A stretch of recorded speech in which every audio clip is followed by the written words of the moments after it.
Hey, what's up, everyone, and welcome to the return of the most extreme podcast in professional wrestling today. This is Extreme Wrestling Podcast. I am your host, Ryan Arnold, and I had a guest come on with me. That would have been Mean Metal Mike, but fuck StreamYard.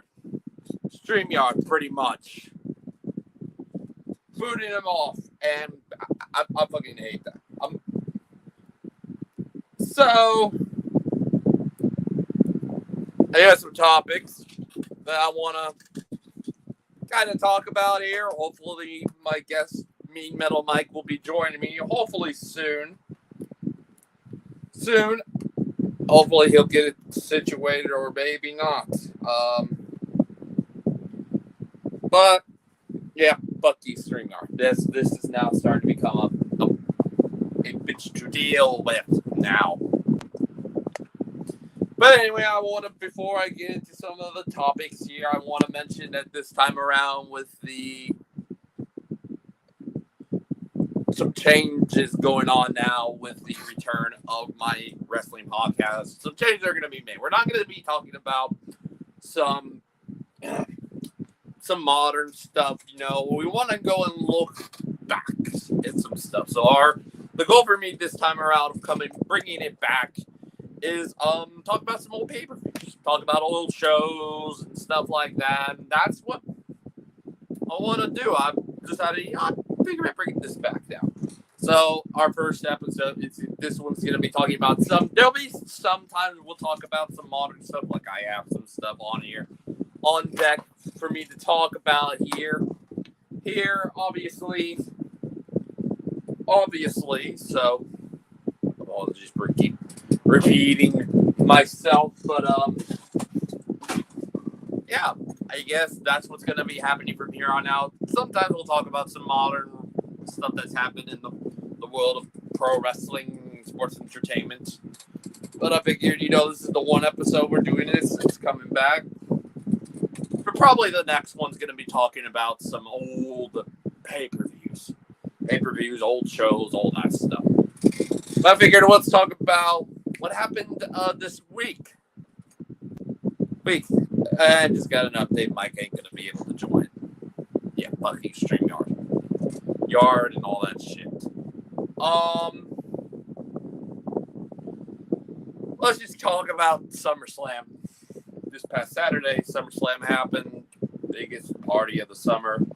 For some reason, it's in July, which is kind of interesting to say the least. It's usually in August, maybe. But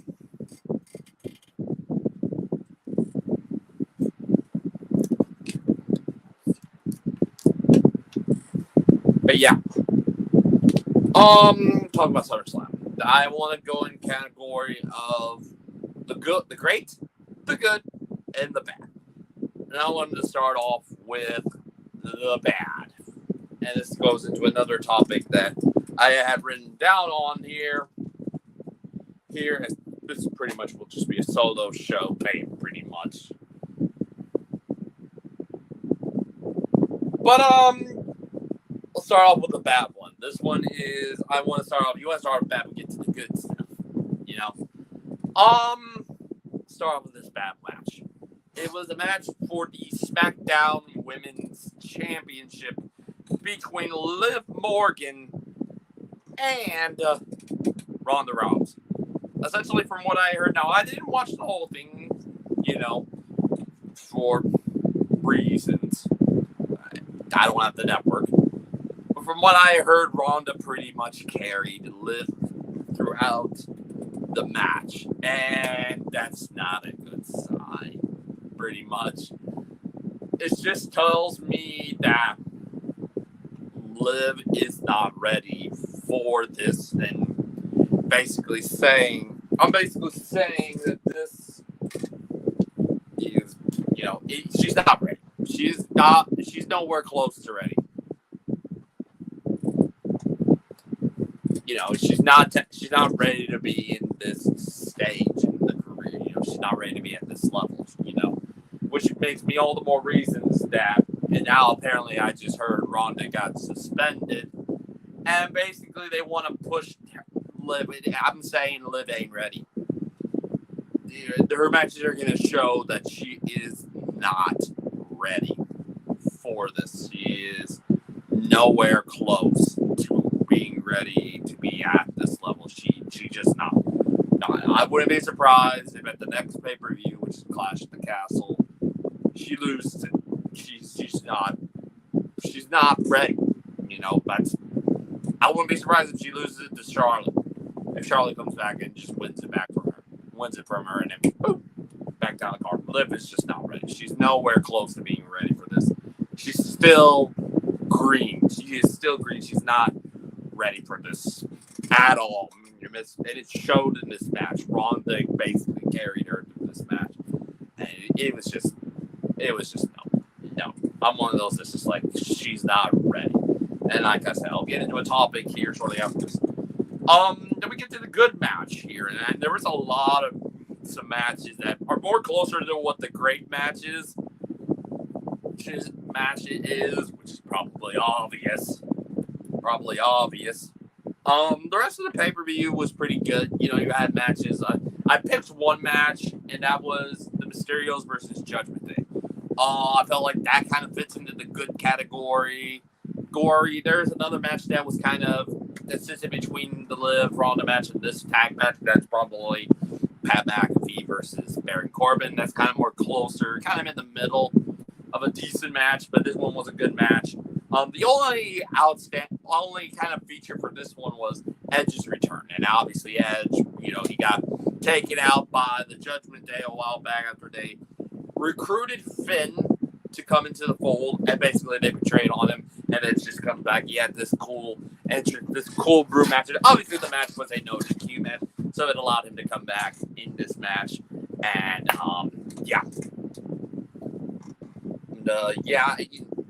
the Mysterios won, and apparently tonight they're challenging the Usos for the tag team titles. Don't know how I feel about that, but if it means they might be going on the road, maybe putting titles on Judgment Day or something like that, cool. I don't think that's gonna happen. But that's the good match that I have on here, and then we have the great match, and there are several really good matches, really great matches. But there is one match that stands out amongst all of this, and that is the main event between Brock Lesnar and Roman Reigns for the WWE, the undisputed WWE Universal Championship. And pretty much it stole the show, basically. A lot of great spots in this match. Roman won, obviously. He's now since eclipsed 700 days, which is absurd to say the least. Absurd that he has been champion for over 700 days, and I think he's not going to win. He's not winning at Clash at the Castle. And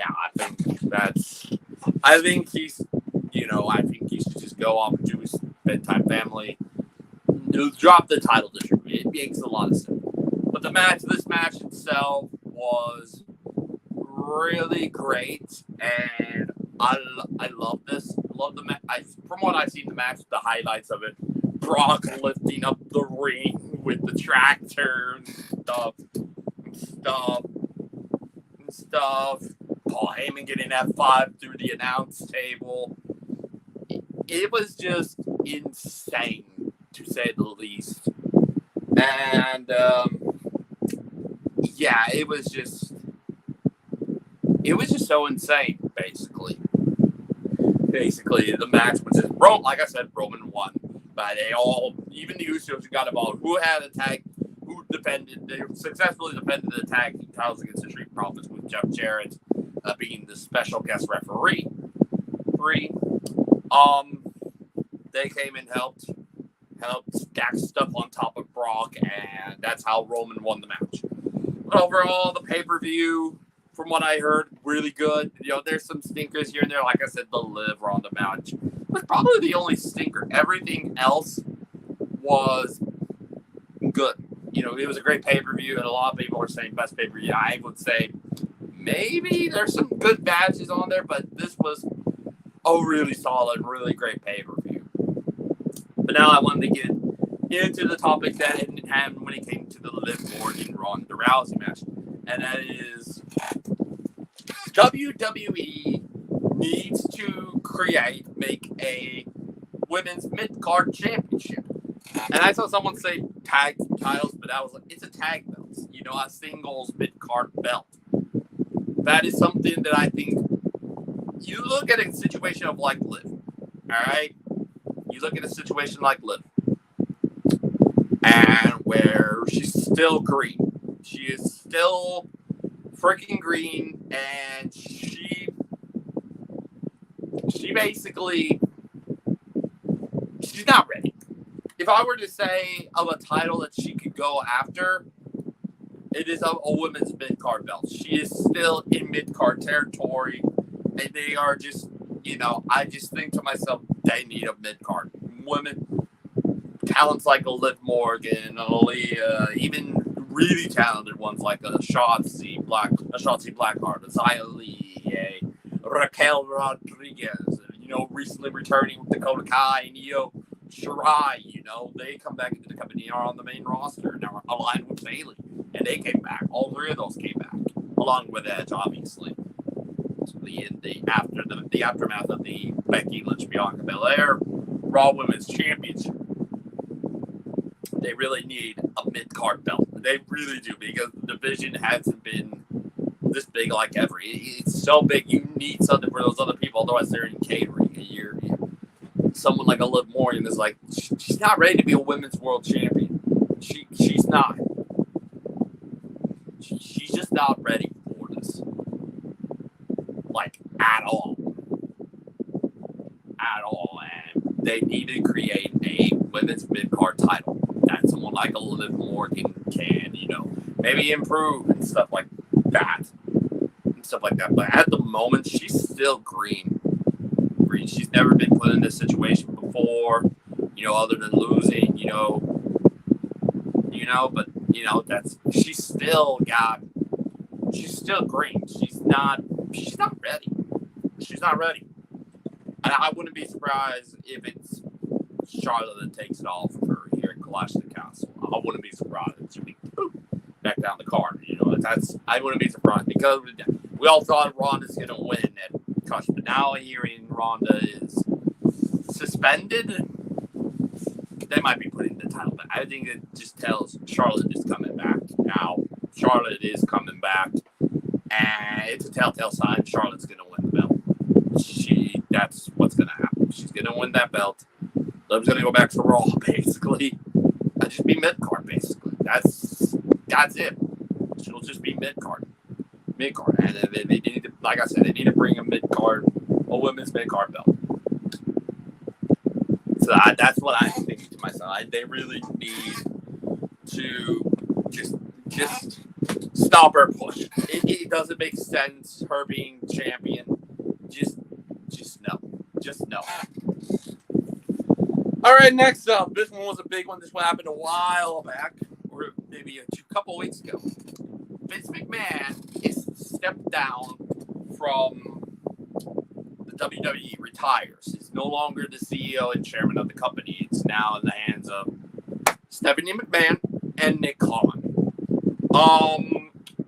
This has been something a lot of us, including myself, have been thinking, he's not going to, the only time he's ever going to run it is when he, dies. He's going to die doing this. But this was surprising that he announces his retirement, stepping down and stuff like that. And obviously with all the allegations going on, it was going to happen sooner rather than later that he was going to step down. This is still shocking to me. But and this leads to two things that happen. And this goes into the next topic, but this was still shocking. He at some point probably this coming year, Hall of Fame for sure. And this leads into the next thing. There's two things that come out of this. Is that now Triple H, he is now well, at some point he was thinking, before, with everything going on, he had assumed executive vice president of talent relations in this, and essentially is now head of creative for WWE, meaning his first thing was SummerSlam, and everybody's talking how great it was. And, it was his idea for the Becky Lynch face turn, and then bringing back, persuading Dakota Kai and Io Shirai to come back, be on main roster, and have Bayley also come back at this point, because we had not seen Bayley in quite a while, actually. Quite a while, actually. She has not been seen for quite a while. She was going to probably face Bianca at some point, but she got hurt or something like that. Hurt, and she's been out for a while. This was just probably before Royal Rumble, I believe. But Triple H is now in charge of the creative team and stuff like that, and this is going to be, it's really, really good.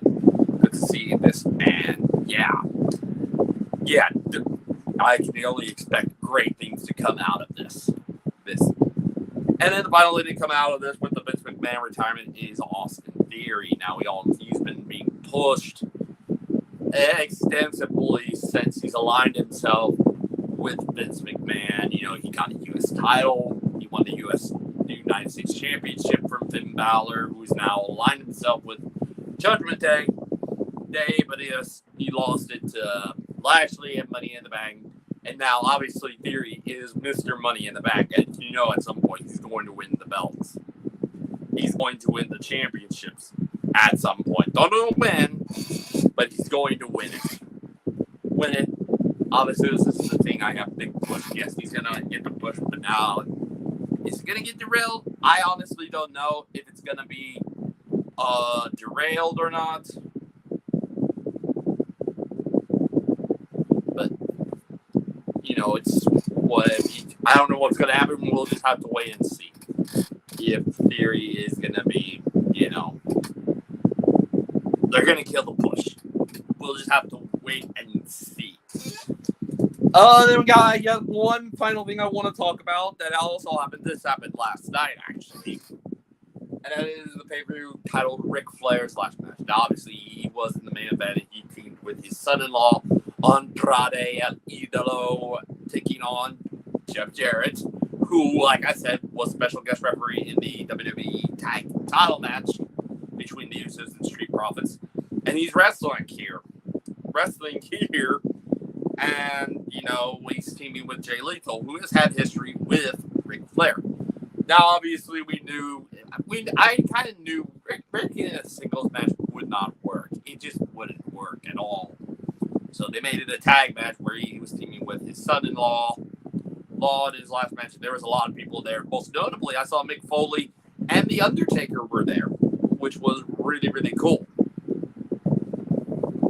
But the match itself, I heard, everybody loved the pay-per-view, Rick, the spot where Rick was in, it was, okay, yeah, slow, but he's getting up there in age. It's, it is what it is. He can't do great stuff anymore, he's up there in age now. So, and there was a lot of other matches. There was a Battle Royal won by this, Mance Warner, who eliminated Bully Ray. Jordan Grace retained the Impact Knockouts Championship against Deonna Purrazzo, and I think there was Paul Ellering's daughter, which I was kind of glad that Jordan retained in this, which is great. I like that. I don't want Tiana winning it.